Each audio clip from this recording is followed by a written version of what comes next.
This is for any white person who's ever wondered how it is to be black in America.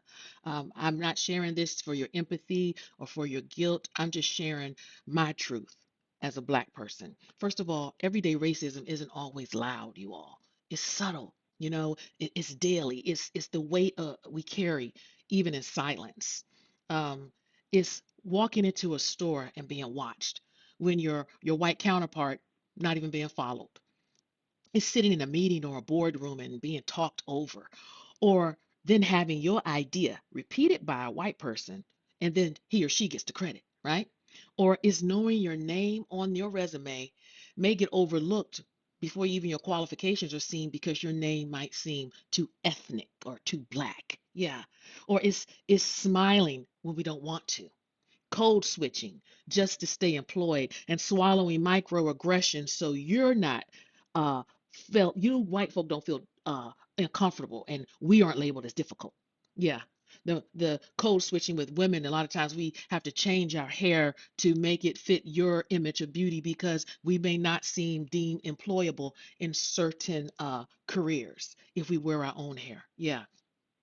Number two is the beauty standard that we never fit, right? As black women, we grow up never seeing. I didn't grew up seeing myself as beautiful, not because I wasn't, but because everything around me said I wasn't. Think about it. Lighter skin, the actresses. If there were black people, there was lighter skin, straight hair, white women with thin noses and thin lips. That was the standard of beauty, right? And look at me, these full, big, beautiful lips that God gave me, you white people would bend over backwards to have. But years ago, this wasn't seen as beautiful. Or our hips as black women, our skin, our hair, even our full lips were mocked.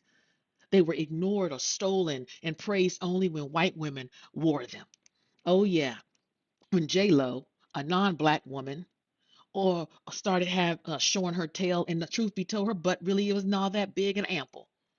Black women had and carried the original BBL without the surgery. We weren't even the love interest in movies, y'all. We weren't on covers. We were the best friends. We were the mammies. We were the maids. We were the nannies.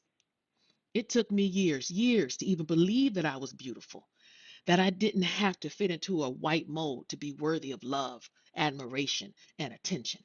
And let's not even talk about the psychological toll of constant backward steps. Every time a leader rolls back protections, voting rights, DEI programs, or affirmative action, we black people feel it.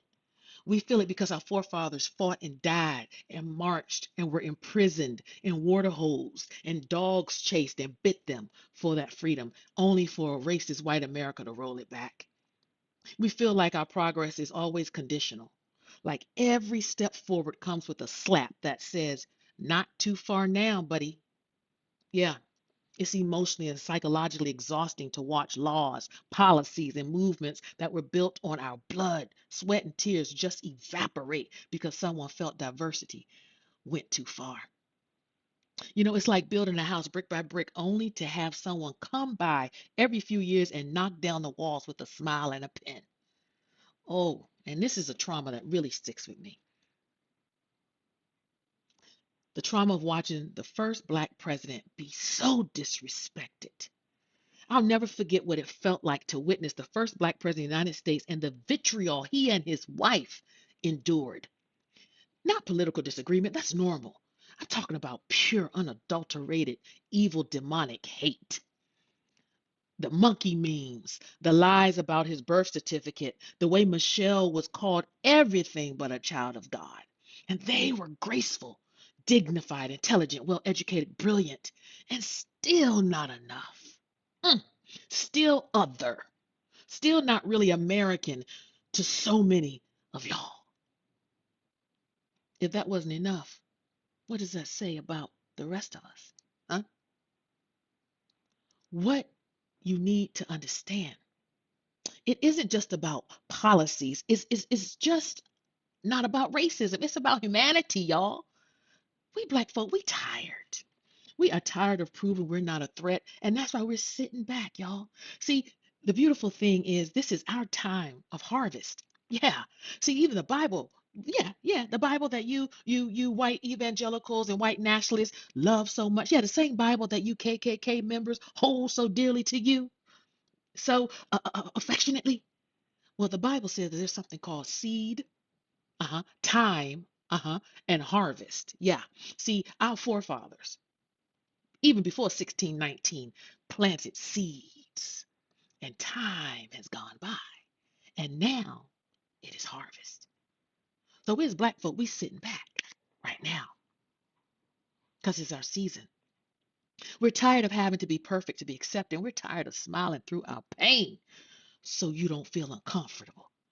We're not doing that anymore. So if you really care about racial justice, it starts with listening without defending, believing us without proof, and standing with us even when it's inconvenient. So what can you do? You, white folk, you can challenge racism when it's not trending. You can talk to your family and your church. Oh, yes, definitely. Your church, your job, not just black squares and hashtags. Stop asking black folk to do all the work because we're not doing it anymore. Uh-uh. We don't have to. Uplift black voices, create real access, sit down and shut up sometimes so others can be heard. And most of all, don't look away when it's ugly. Sit in the discomfort because that's where change starts. I want to applaud you. If you have sat through all this talking of mine, I want to thank you. But now I need you to do something with what you've heard. I need you to share it. I need you to talk about it. I need you to reflect on it because silence is a luxury, but complicity is a choice.